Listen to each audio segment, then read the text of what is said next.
Amerika Serikat lahir dari revolusi pada abad ke-18. Dalam waktu sekitar 200 tahun, negara ini berubah dari kumpulan koloni kecil menjadi salah satu kekuatan terbesar di dunia. Setelah dua perang dunia menghancurkan banyak negara besar, Amerika justru muncul sebagai pemenang dengan ekonomi kuat, militer besar, dan pengaruh global yang terus melebar. Tapi, sejarah wilayah ini tidak dimulai ketika Amerika Serikat berdiri. Jauh sebelum bendera Amerika dikibarkan, benua ini sudah memiliki kehidupan, masyarakat, budaya, dan jalur sejarahnya sendiri. Sebelum kedatangan orang Eropa, Amerika Utara dihuni oleh berbagai komunitas asli. Salah satu teori menyebutkan bahwa manusia pertama tiba melalui jembatan darat yang pernah menghubungkan wilayah Rusia dan Alaska pada masa zaman es. Ketika suhu bumi naik, es mencair, permukaan laut meningkat, dan jalur darat itu tertutup. Dari sana, kelompok pemburu dan pemumpul menyebar ke seluruh benua. Dalam waktu yang panjang, mereka membentuk masyarakat yang sangat beragam. Bahasa, budaya, cara hidup, dan kepercayaan mereka tidak sama. Alam, iklim, tanah, dan sumber daya menjadi bagian penting dalam membentuk kehidupan mereka. Di wilayah Mississippi, muncul masyarakat yang membangun kota-kota bertingkat tanah dan gundukan upacara. Permukiman mereka ditopang oleh jaringan perdagangan yang luas. Di barat daya, masyarakat Pueblo dikenal membangun desa bertingkat dari batu. Di timur laut, beberapa bangsa membentuk Konfederasi Iroquois, sebuah gabungan politik yang memiliki sistem pemerintahan dengan perwakilan. Lalu, datang fase baru, penjelajahan Eropa. Salah satu penjelajah awal yang sering disebut adalah Leif Erikson, penjelajah Nordik yang pada abad ke-11 terseret badai saat menuju Greenland. Ia sampai ke wilayah yang dikenal sebagai Finland. Sebuah permukiman sempat dibangun, tetapi tidak bertahan lama. Perubahan besar baru terjadi setelah Eropa semakin terobsesi mencari jalur ke Asia.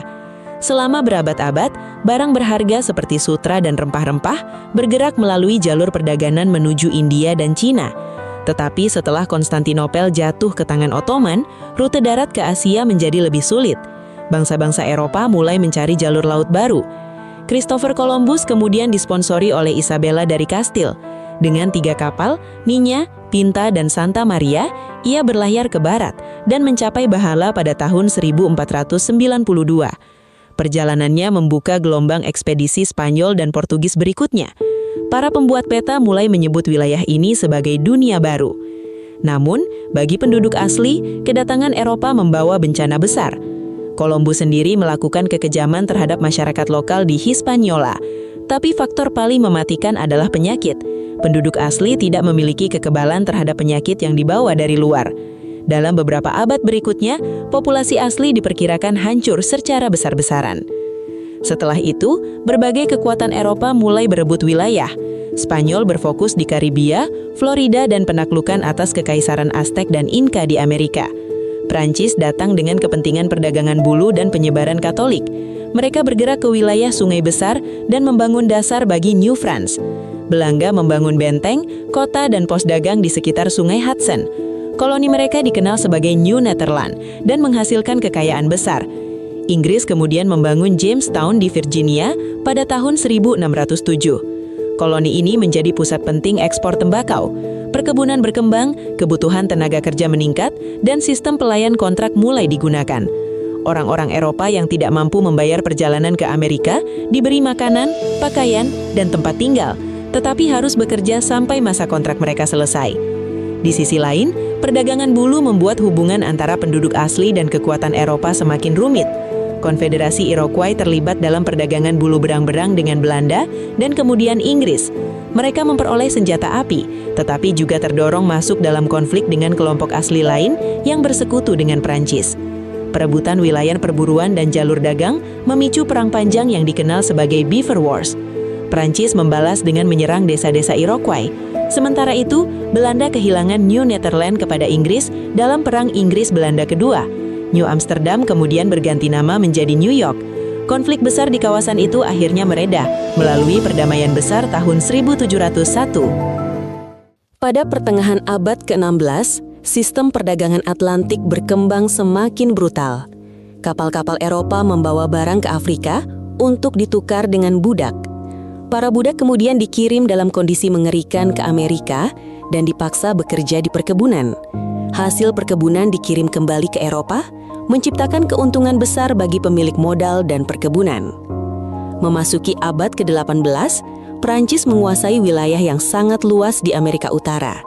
Inggris memiliki wilayah yang lebih kecil, tetapi populasinya lebih besar dan terkonsentrasi dalam 13 koloni. Ketegangan antara dua kekuatan ini akhirnya meledak pada tahun 1754 dalam Perang Prancis dan Indian, terutama karena perebutan wilayah lembah Ohio. Konflik ini kemudian meluas menjadi Perang 7 tahun. Inggris menang. Prancis kehilangan banyak wilayah di dunia baru, tetapi kemenangan itu mahal. Kerajaan Inggris menanggung utang besar. Untuk menutup biaya perang, London mulai membebani koloni dengan pajak. Muncul pajak gula, lalu Stamp Act yang mewajibkan banyak dokumen, majalah, dan kertas resmi menggunakan cap pajak dari Inggris. Koloni menolak keras. Mereka merasa tidak boleh dikenai pajak tanpa perwakilan di parlemen. Protes, boikot, dan berlawanan ekonomi menyebar. Inggris mencabut Stamp Act, tetapi menggantinya dengan pajak baru atas barang penting seperti kaca, teh, timah, dan minyak. Ketegangan makin tinggi. Pada tanggal 5 bulan Maret tahun 1770, bentrokan terjadi di Boston. Para demonstran melempari penjaga di Custom House dengan batu dan bola salju. Tembakan dilepaskan.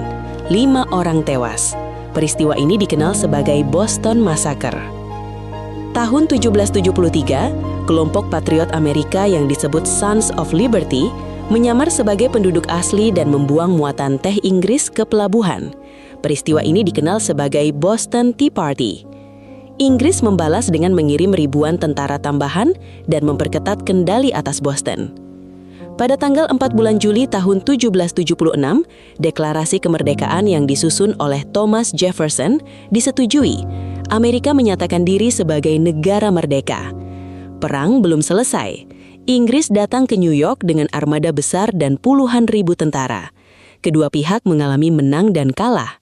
Kemenangan Amerika di Saratoga menjadi titik balik karena mendorong Prancis, lalu Spanyol, mendukung Amerika secara terbuka.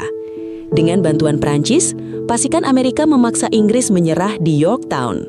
Pada tahun 1883, Perjanjian Paris mengakui kemerdekaan Amerika Serikat dan menyerahkan wilayah hingga Sungai Mississippi. Konstitusi Amerika Serikat disusun pada tahun 1787 dan diratifikasi pada tahun 1788. Bill of Rights kemudian menjamin hak-hak dasar warga negara. George Washington menjadi presiden pertama pada tahun 1789. Setelah itu, Amerika mulai tumbuh sebagai negara baru yang terus memperluas wilayahnya. Pada tahun 1803, Presiden Thomas Jefferson membeli Louisiana dari Napoleon seharga $15 juta.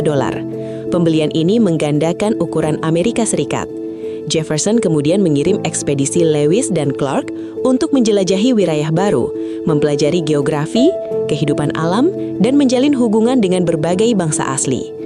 Namun ekspansi Amerika juga membawa dampak besar bagi penduduk asli. Pada tahun 1830-an, Presiden Andrew Jackson menandatangani Indian Removal Act. Banyak suku asli dipaksa meninggalkan tanah mereka dan dipindahkan ke wilayah reservasi. Dalam perjalanan, ribuan orang meninggal karena kelaparan dan penyakit. Peristiwa ini dikenal sebagai Trail of Tears. Di saat yang sama, gagasan Manifest Destiny semakin kuat. Banyak orang Amerika percaya bahwa negara mereka ditakdirkan untuk membentang hingga Samudra Pasifik. Texas menjadi bagian penting dari ekspansi ini. Setelah Meksiko merdeka dari Spanyol pada tahun 1821, pemerintah Meksiko mengizinkan pemukim dari Amerika masuk ke wilayah utara yang jarang penduduk. Tetapi perbedaan agama, politik, perbudakan, dan loyalitas membuat Texas memberontak dan merdeka dari Meksiko. Texas ingin bergabung dengan Amerika Serikat, tetapi sempat ditolak karena isu perbudakan dan resiko perang dengan Meksiko.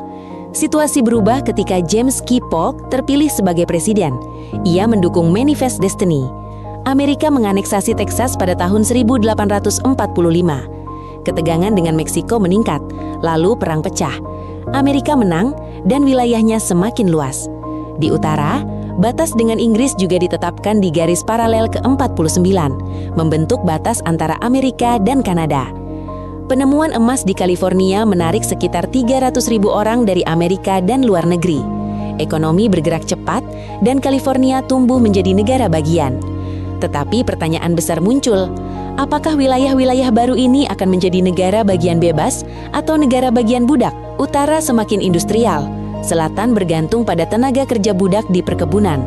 Perbedaan ekonomi dan politik ini membuat ketegangan memburuk. Kansas-Nebraska Act memperbolehkan penduduk Kansas menentukan sendiri apakah perbudakan diizinkan atau tidak. Akibatnya, konflik internal pecah. Ketika Abraham Lincoln memenangkan pemilihan, banyak wilayah selatan takut ia akan menghapus perbudakan. South Carolina memisahkan diri dari Union, disusul negara-negara selatan lain. Serangan konfederasi terhadap Fort Sumter menjadi awal resmi Perang Saudara Amerika. Utara memiliki industri, ekonomi, dan jumlah penduduk yang lebih besar. Selatan memiliki jenderal-jenderal yang kuat dan moral tempur tinggi. Perang ini menjadi perang modern dengan rel kereta, telegram, kapal lapis baja, dan senapan yang lebih maju. Pada masa perang, Lincoln mengeluarkan Emancipation Proclamation yang membebaskan lebih dari 3 juta budak di wilayah konfederasi. Pertempuran Gettysburg menjadi titik balik. Selama 3 hari, kedua pihak mengalami korban besar. Setelah itu, kekuatan konfederasi semakin melemah. Pada tanggal 9 bulan April tahun 1865, Jenderal Robert E. Lee menyerah kepada Jenderal Ulysses S. Grant. Perbudakan kemudian dihapus melalui amandemen ke-13. Tetapi tidak lama setelah kemenangan, Lincoln dibunuh saat menonton teater di Washington, D.C. Setelah Perang Saudara, Amerika berusaha menyembuhkan luka internal. Namun ekspansi ke barat tetap berlanjut. Ketika emas ditemukan di Black Hills, para pemukim masuk ke tanah penduduk asli. Ini memicu konflik baru, termasuk Great Sioux War pada tahun 1876. Memasuki akhir abad ke-19, perhatian Amerika mulai bergerak keluar benuanya. Pada tahun 1898, kapal perang USS Maine dikirim ke Kuba untuk melindungi kepentingan Amerika saat pulau itu memberontak melawan Spanyol. Kapal itu tenggelam di Havana Harbor. Banyak spekulasi menyebutnya kecelakaan, tetapi Amerika menyalahkan Spanyol dan perang pun terjadi. Amerika menang. Spanyol menyerahkan Puerto Rico, Guam, dan Filipina. Ketika Perang Dunia Pertama pecah di Eropa pada tahun 1914, Amerika awalnya netral. Letaknya yang dilindungi 2 samudra membuat Amerika tidak langsung terseret. Tetapi Amerika tetap menjadi mitra dagang dekat Inggris. Ketika Jerman melakukan blokade laut, perdagangan terganggu. Pada tahun 1915, Lusitania tenggelam akibat serangan U-boat Jerman. Amerika baru benar-benar masuk perang pada tahun 1917 setelah telegram Jerman kepada Meksiko berhasil dicegat. Pasukan Amerika tiba di Eropa pada bulan Juni tahun 1917 dan mulai bertempur pada Oktober. Kehadiran pasukan segar dari Amerika membantu sekutu memenangkan perang, tetapi biayanya besar. Lebih dari 100.000 tentara Amerika tewas. Setelah perang, Amerika memasuki era perubahan besar yang dikenal sebagai Roaring Twenties.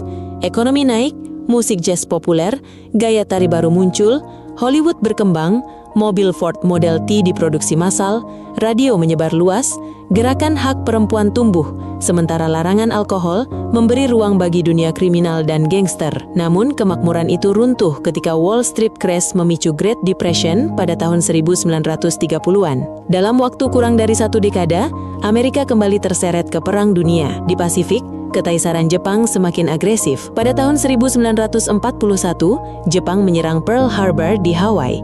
Presiden Franklin D. Roosevelt membawa Amerika masuk ke Perang Dunia Kedua. Amerika kemudian bertempur bersama sekutu di Pasifik, Afrika Utara, dan Eropa. Ratusan ribu tentara Amerika tewas.